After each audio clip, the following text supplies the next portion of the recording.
All right. Got it.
What'd you do?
Time for the final word in sports all across the state. You're listening to Sports Talk with your hosts, Phil Kornbluth, Will Pelagic, and the Professor Tom Hayes. You've been waiting all day, so join the show now by calling 800-956-7266. We were not able to get to the fastball, and with our lineup right now, we got to be able to get to a good fastball. Because, teams like Georgia are teams that play deep into the playoffs. And, we got to be able to hit upper echelon pitching. And we're definitely capable of doing it. But we got to make some adjustments and we got to work at it. It's on us as coaches. And, hopefully we can, we can find a way between now and Friday when we go see Wake Forest. We need to be better, period. We need to be better. We should not lose these games. So we need to get better. Our bats look a little slow. Our swings look a little bit long, so that's why we're going to use the next 48 hours to correct that.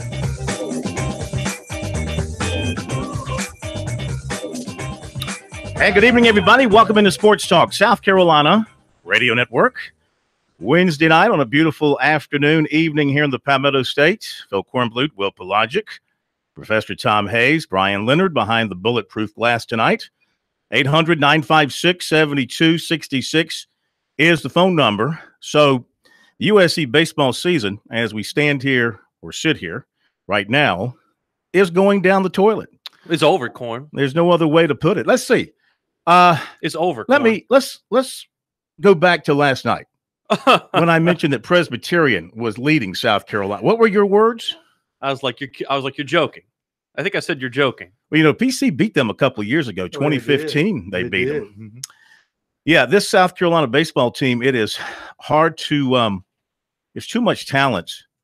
The recruiting was too good over the Holbrook years. You go back and look at the rankings. That's what people look at. So I do the same thing. We've presented that to you in the past, the nationally ranked classes. Now, I know some of the players that buoyed those classes in the rankings went right to pro ball, never came in, but still, right. They're very good classes. I know the injuries have been a factor a little bit, but, I mean, you can't make excuses, and neither does Mark Kingston. I'll give him that. He's made no excuses about it, except to say they've got to play better, they've got to do this, they've got to do that. That was a pitiful, listless performance last night offensively against a team's whose RPI is in the 300s. Yeah, it's all up here, and I point to the head for those of you not watching on our Periscope and just listening on our fine radio affiliates. It's all mental right now for them, and I can't think that it's anything other than that, because I don't know how you go from beating a team who was the number 3 team in the nation in Arkansas and then lose 2 consecutive games on a Saturday where you only garner 4 hits. You turn around, you play your first home game in about a month, and you look like you're completely disconnected. And it's almost as if they've talked themselves into the fact that this is a lost season. Oh, but the other thing is you fail to talk about is when you look at the lack of hitting, they actually wasted 3 great pitching performances. Well, 2, because if you hold Arkansas to 5 runs in 2 games, you figure you got a chance to sweep them. Well, listen, Clemson, you're not off the hook either. You're not going, guns ablazes here. You got 4 hits last night. I looked it up. The Tigers are now batting as a team 242. It's bad. If the season ended today, that'd be their worst team batting average since 1973 when they hit a robust 259. That's not good. So this is a big question, too. What the heck is wrong with all that offense at Clemson? I think, again, this goes back to a disconnect from what Monty Lee wants versus what they're actually getting output-wise. There's something between the message and the execution that is not being – there's a breakdown there. So much about what made this team go well early on is the fact that they used their patience to get guys on and get them in. And now it's almost as if they've taken that approach and turned it into something that actually hurts them, because when they see a team like Georgia that lives in the strike zone with its pitching, they are taking pitches that are right down the pipe and they're in disadvantageous 0-2 counts. Last night's game was literally a carbon copy of what I saw in person in North Augusta last week against the same team, and it's almost as if they didn't learn their lesson. So, according to Baseball America, guess which team in the state right now is projected to host a regional? I mean, I know the answer, but I'm going to let you say it since there's got to be Coastal. Coastal Carolina. Yes. Baseball America, the only team in the state projected to host a regional right now is Coastal, with Clemson going to that regional. And that's a team that split with Clemson earlier in the year. Yeah, this would be of course, now this is their projection, and we got a long way to go. This is certainly not written in ink. This is all in pencil right now. But they've got Coastal Carolina hosting a regional with Clemson, Stetson, and Samford. Samford's a pretty good club. Stetson's always decent out of Florida.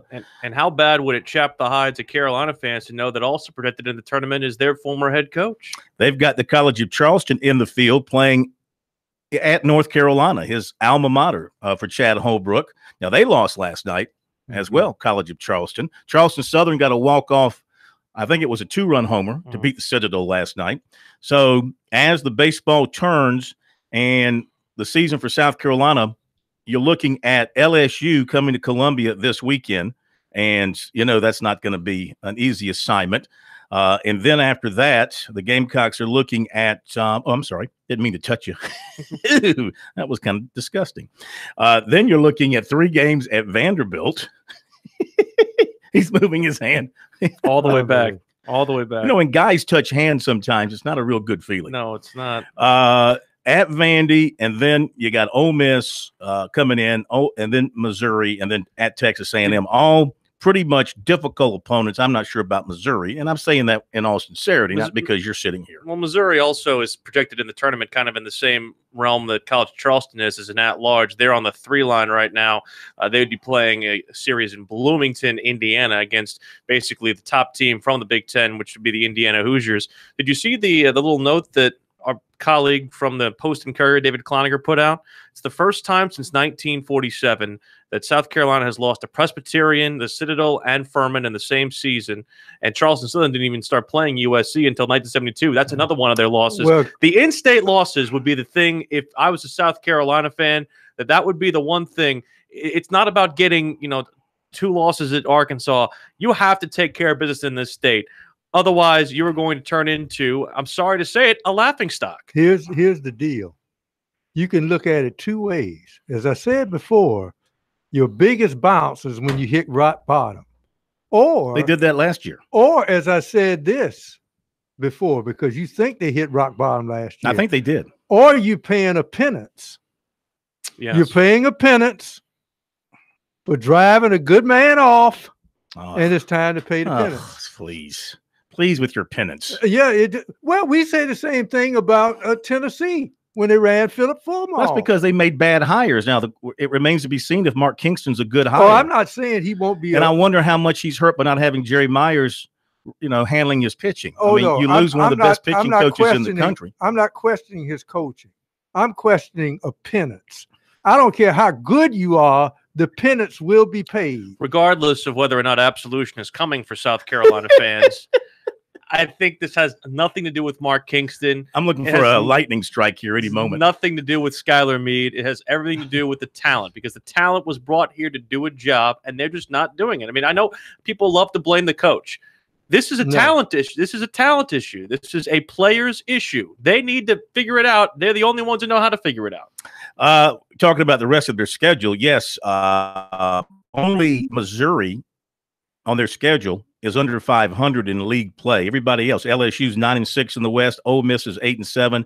A&M is 8-7. Vandy is 9-6 in the East. So it's an up-road battle for South Carolina.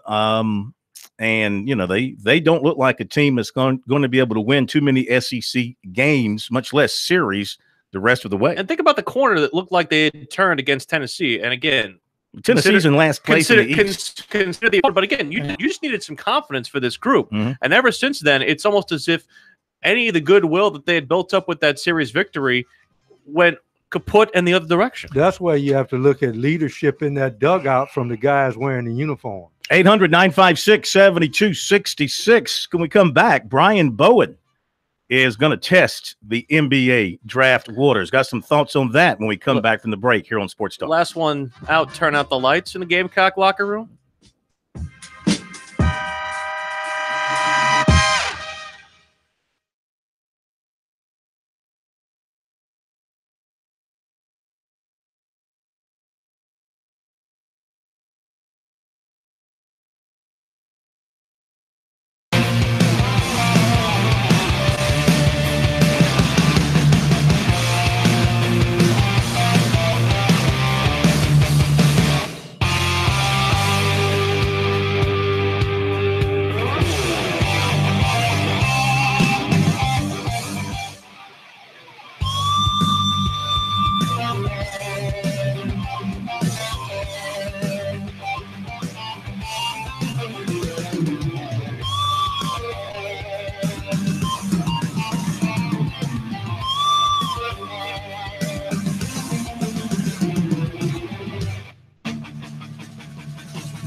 Sports Talk is the sports talk show of Main Street, South Carolina. From the coast to the mountains, we cover it all.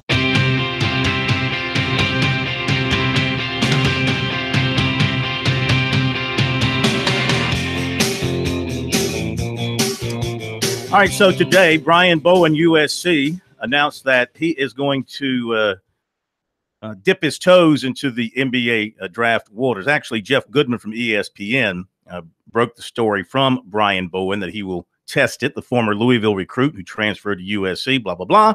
You know all about that. And so, I've said here on the show before, I had my doubts that Bowen would ever play for USC for whatever reason. And it just makes sense to me that he goes on to the NBA. You know, if he's that five-star talent that he was supposed to be coming out of high school, he's done his due diligence by sitting out a year, by going a year after high school, so he can now go to the NBA. And think about this. Let's say he does go ahead and go to the NBA. Think about this. Here's a guy that will never play a college game, yet because of what happened in his recruiting, allegedly, somebody got a bunch of money for him to go to Louisville, allegedly. And by doing so, he cost a Hall of Fame coach his job and cost that program games, a championship, and who knows what else in its probation, and comes to South Carolina where he gets a year of free education paid for by USC. But outside of playing in practice, never plays in a game. If, of course, he goes ahead and goes to the NBA. And I think, I don't know anything. I'm just going with my usually reliable little finger. I say it's 60-40 that he goes to the NBA. Well, it all comes down to whether or not he'll get cleared. That's basically what it is. This is more of a backup plan for him. Though I think you had to kind of always figure that this was in the plans. You knew when you took this kid that it was basically going to be at worst, a flyer on somebody who, if he plays 1 minute for your team, it's a win.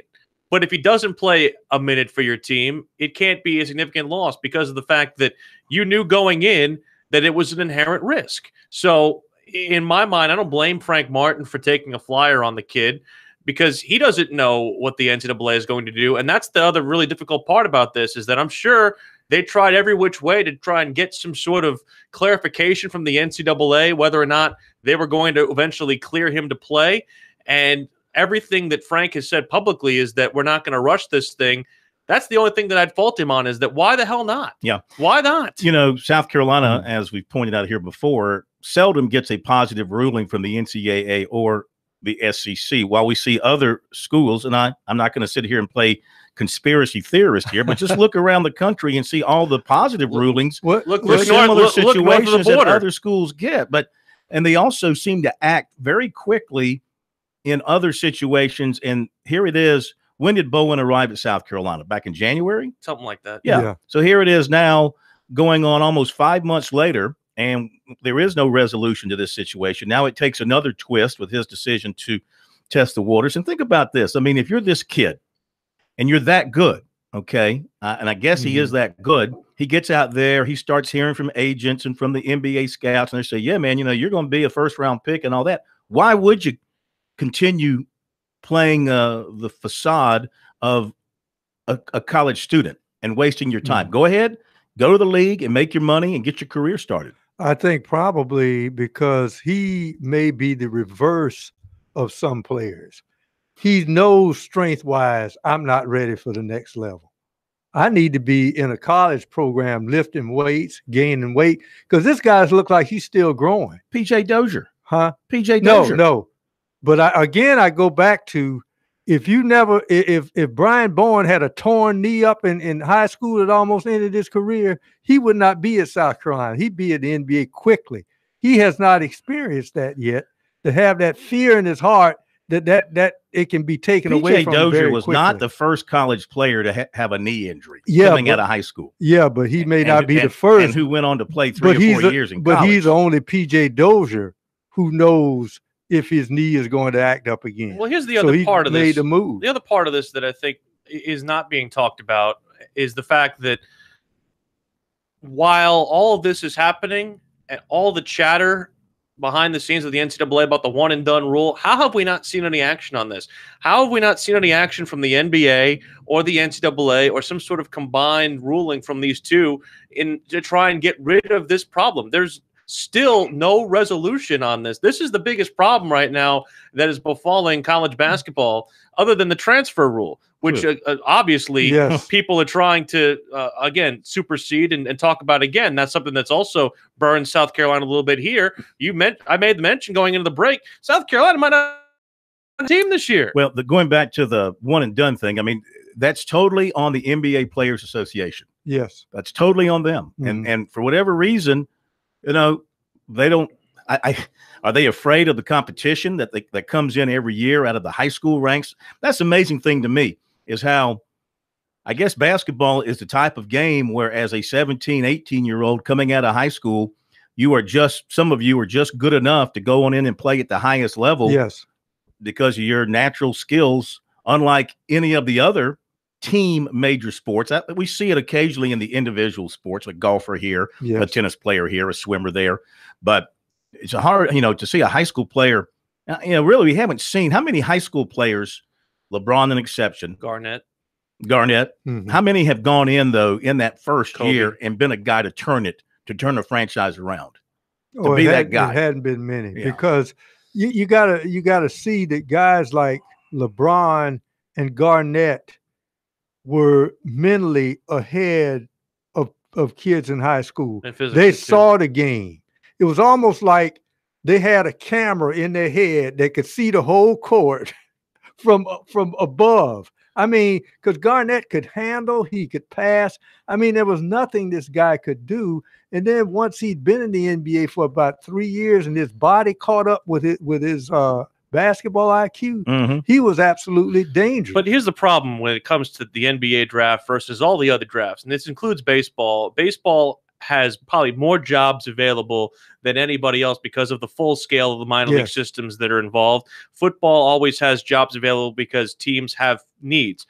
How many teams realistically going into an NBA offseason have needs that can be filled by rookies? Not very many. There are just not that many jobs available in the NBA. And think about the fact that there's only 2 rounds of the draft. You're talking about 60 to 64 kids who are basically going to be drafted or signed as undrafted free agents. The majority of them are going to be playing in the G League or overseas next season. And half of the ones that are on an NBA roster won't even see the floor. So in reality, how many kids are we talking about a year? 5, 10? Honestly. Yeah, it's difficult. I will say this. I thought the Big East has the best answer there is. 2 or 0.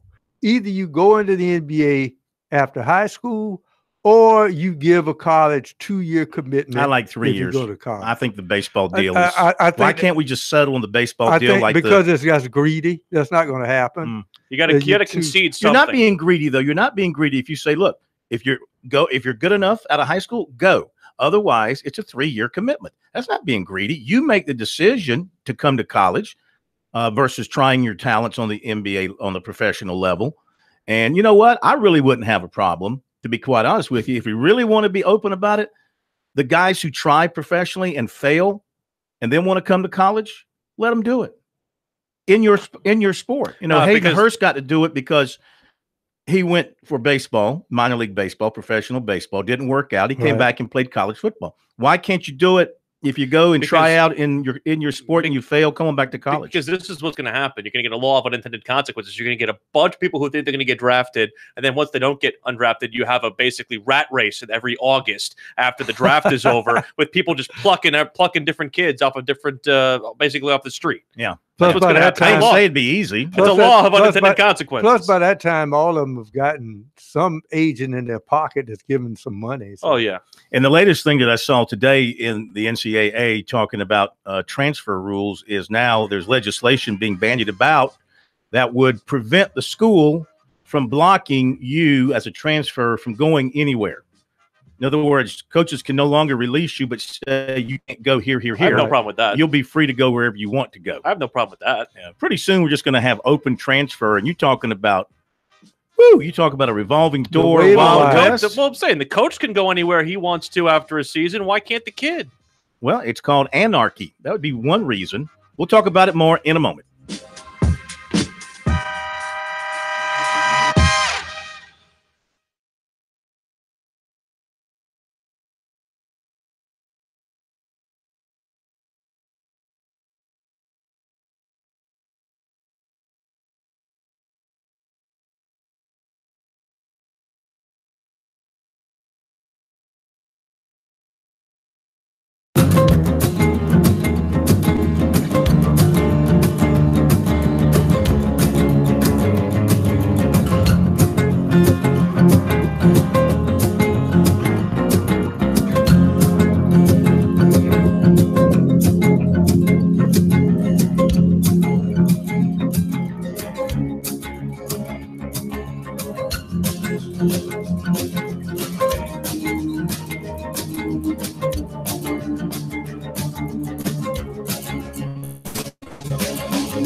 Never heard of these.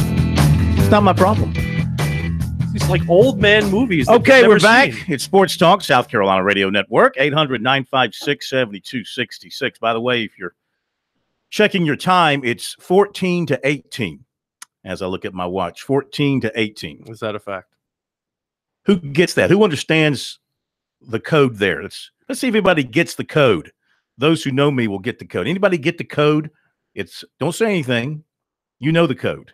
Uh-huh. Anybody out there get the code? It's 14 to 18. Brian, you get the code? Brian doesn't get it. 800-956-7266. Let's go to Glenn in North Charleston. I bet you Glenn gets my code language there. Well, I know GST time, but I never heard that time. It's 14 to 18, Glenn. 14 to 18. Think about it. Think hard. And check back with us. What's on your mind? Well, I was saying, if a kid's lucky enough to get a 4-year college education free, because my dad had to kick me out of the house when I was 17 to go to the Navy. I took advantage of the Navy paying $35,000 a long time ago to go to college. Mm-hmm. But if somebody paid me free to go to college, as things are complicated nowadays, more digital, more tech, and all that, I would go. High school ain't enough nowadays. You need a college education. Get your 4-year degree, get it done, and then go on to the NBA. But what if these guys can get a $35,000 a year NBA G League contract? Well, that's what I'm trying to say is that you could back up. If you get injured in the NBA, and that's going to be a career-ending injury, let's say, then you could go back and open a business with whatever you make in the NBA. Mhm. That's why so many football players, basketball players, they're all broke now. They're all hollering, "Oh, you need to pay me retirement now." But, I'm saying get your education. That way, if you want to be a business, then after the NBA, then you could go back and have a career to lay back on. I mean, I don't disagree with you, but come on. If you're in a situation, not what he's saying, the 35 grand for the G League, but if you're in a situation where you make life-changing money coming out of high school, we're talking millions, where you set yourself up and your kids and your grandkids and maybe even another generation with your money. I mean, with what these guys can make in their, your first contract, you go early. If you're one of those players, you go early to get your first contract behind you because the big money's coming in your second and your third contract, and you're still a young guy. By the time you hit that third contract, you still got some miles left in those legs. Yeah. Well, you look at Michael Jordan. Michael Jordan went into the NBA early and went back and got his degree. You've always got the chance to do that. Right. Guys who struggle. I remember here's a guy who was lowly on the totem pole, but made himself an NBA player, and he went back and got his degree, and that was Doc Rivers. Here's the thing. See, I could have gone right from high school to ESPN. There was no ESPN. The reason, but I chose to go to college to get my education. The reason that these guys go to college to play basketball is to work on their craft and hone their craft so that they can get a job. It's not unlike anything that you or I did when going to school to hone our broadcasting craft to become professionals in this business. Mm-hmm. They went to school to be professionals in their business, which is the NBA. What was it Cardale Jones said from Ohio State? We don't come here to play school. That's one of the great lines of all time. Guy, and where is he now? He's somewhere. I think holding a clipboard for somebody. I still like come here to play school. I still like the athletes who are intelligent enough to know when the light comes on, because he said when he first came to school, all he wanted to do was play football. Talking about Alan Page. Mm-hmm. And then suddenly he said that second year he started to get working at Notre Dame, working on his degree. Mm-hmm.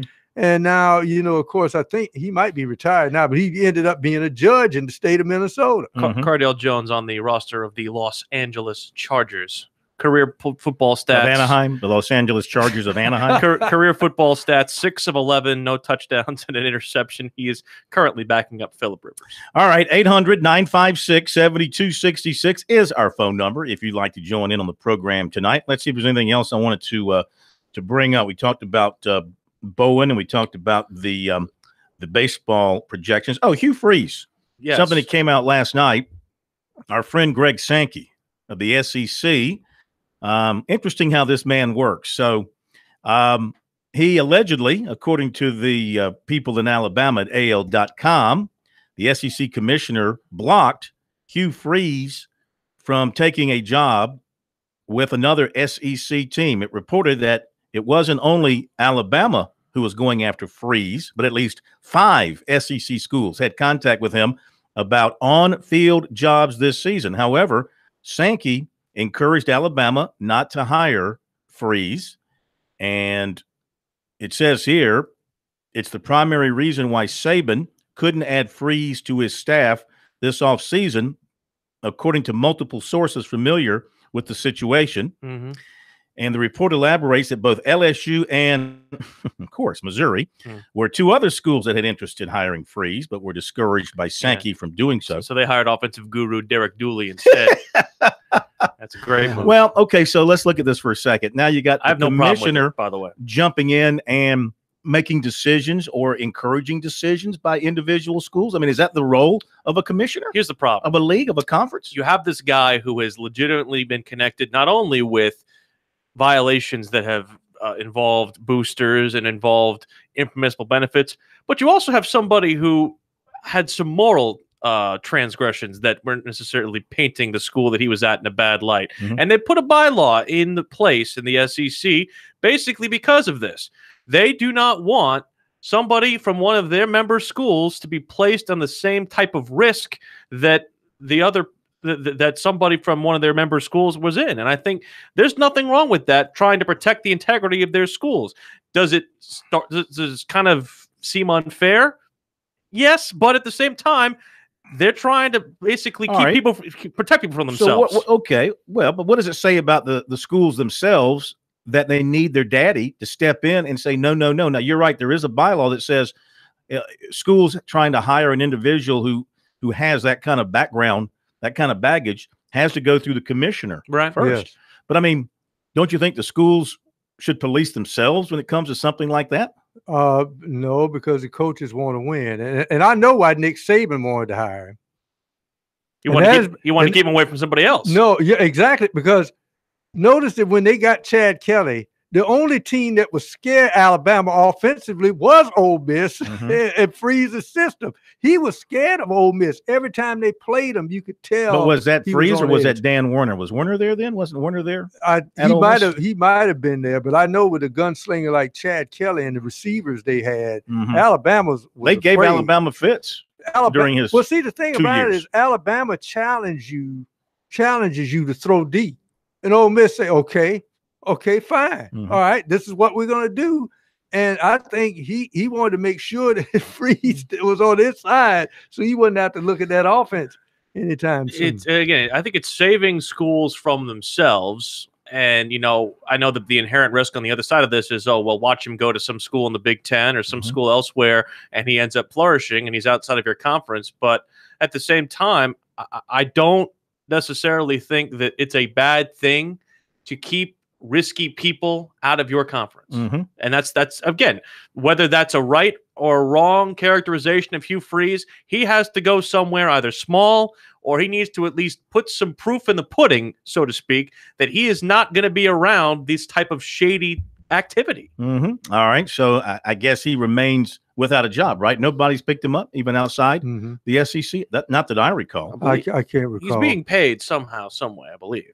Probably as a does Ole Miss have to pay him? I think there was some sort of Or severance. did they fire him with cause and avoid pay? You have to go back and look and see I think how there was some sort of settlement. All right, let's update some baseball going on this afternoon. We've got some teams in action around the state today. Coastal Carolina and Wilmington, they are scoreless. That's in the top of the third. Upstate is leading Winthrop 4-0 in top of the second. Wofford 1-0 on Asheville. That's in the top of the second. That's it for the in-state schools. Georgia Tech is leading Kennesaw 6-3. Bottom of the second, Miami 2-0 over Florida Gulf Coast. Bottom of the first, LSU is playing tonight, a warm-up for its trip to South Carolina. LSU playing Tulane tonight, and we'll be right back.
Now back to Sports Talk, South Carolina's most listened to sports talk show for more than 30 years.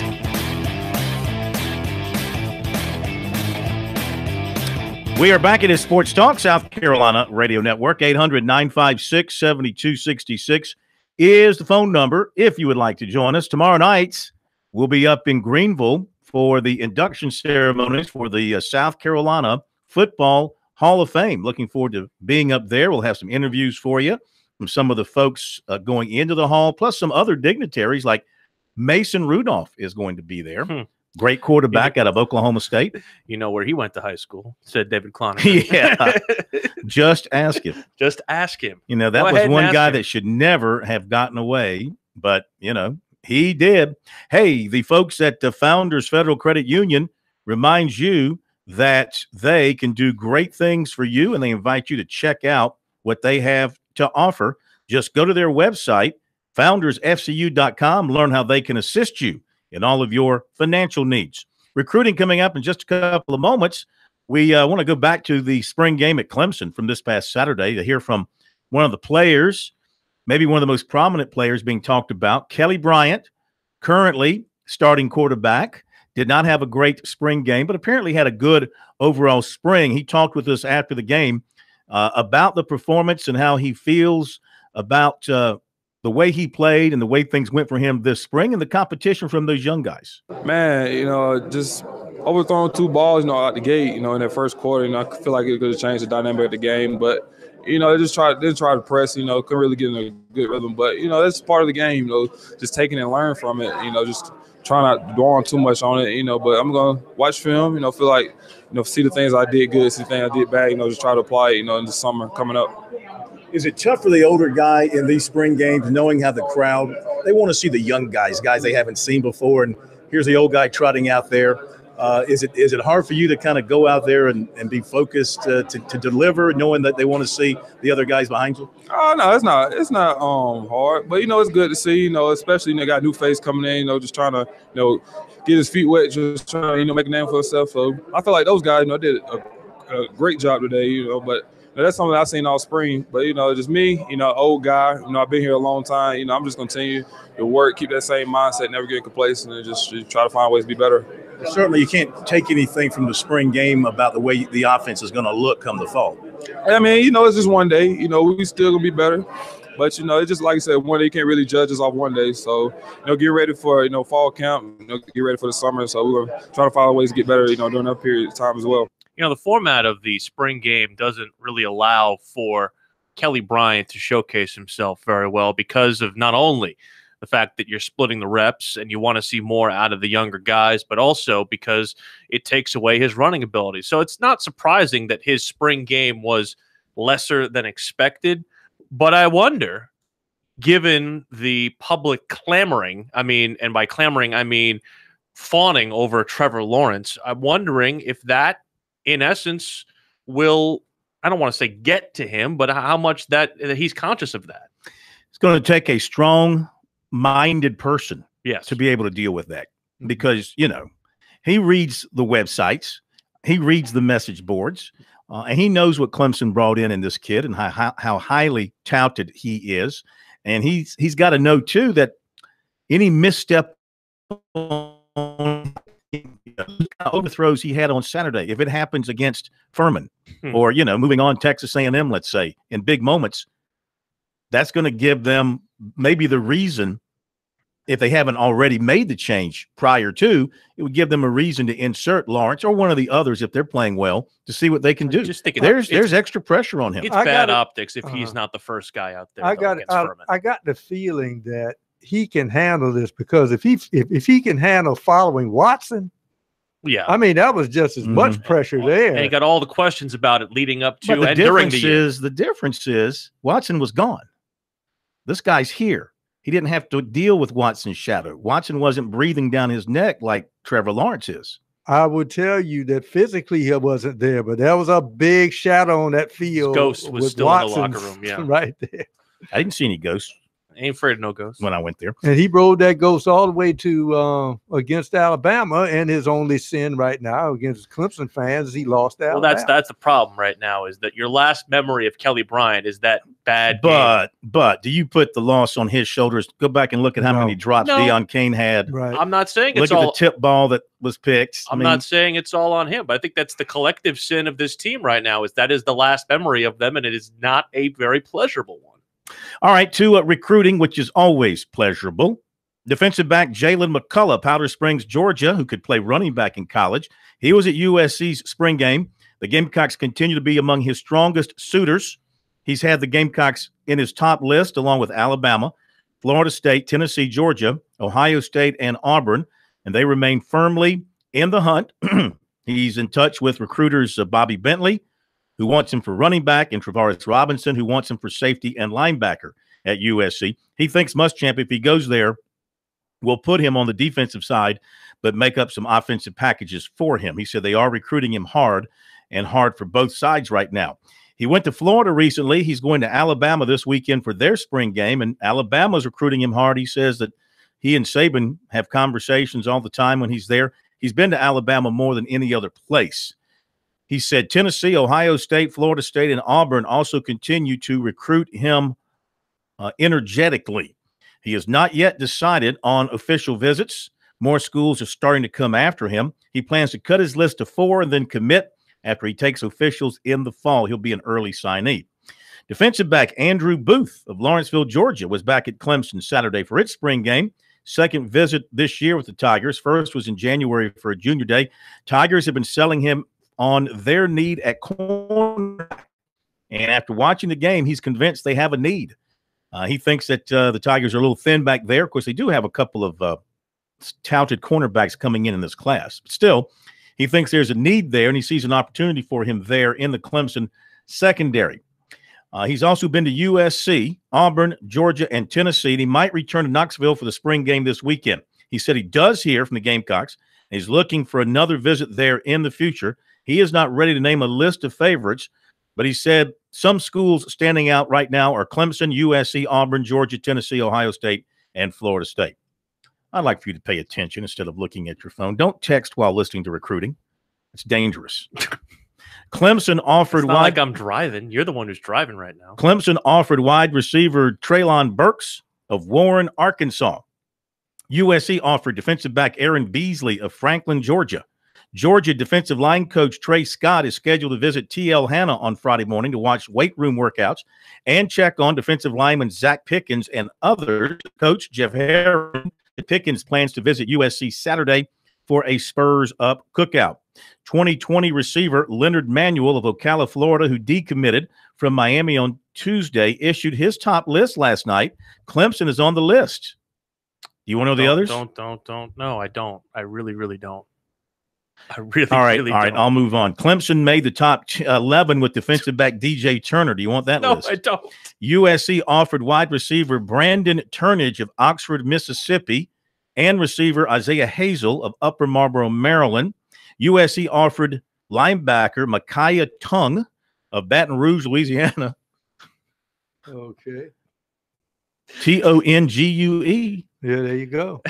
He is a teammate of Brighton Constantine, the Clemson commitment. He also has a Clemson offer and others. A receiver named Cheek. USC offered wide receiver TJ Jones of Lake City, Florida. He's got a lot of offers. He took an official at A&M last weekend. 2020 quarterback Luke Doty of Myrtle Beach was offered by Baylor. Basketball, Clemson coaches were in to meet with 6'9" DJ Burns of York Prep today. He said USC's Frank Martin was in earlier in the week, and he said that there's been talk of him considering moving up to the 18 class. He says that's just a rumor. Virginia coach Tony Bennett also been in for a visit. Who was with that guy, Tongue? Was that Clemson or USC? Well, USC just offered. Clemson had previously offered. Okay. If Clemson gets him, then you could say the cat got the tongue. You could, but I wouldn't. I would not say that. Go back and read your text messages. All right, that'll do it for recruiting. Hey, this is an SC Wild night as well tonight, and it will be coming to you from the great wild outdoors of West Virginia. It's where the captain is. He'll be joining us at the bottom of the hour. Hope he's got good cell service there.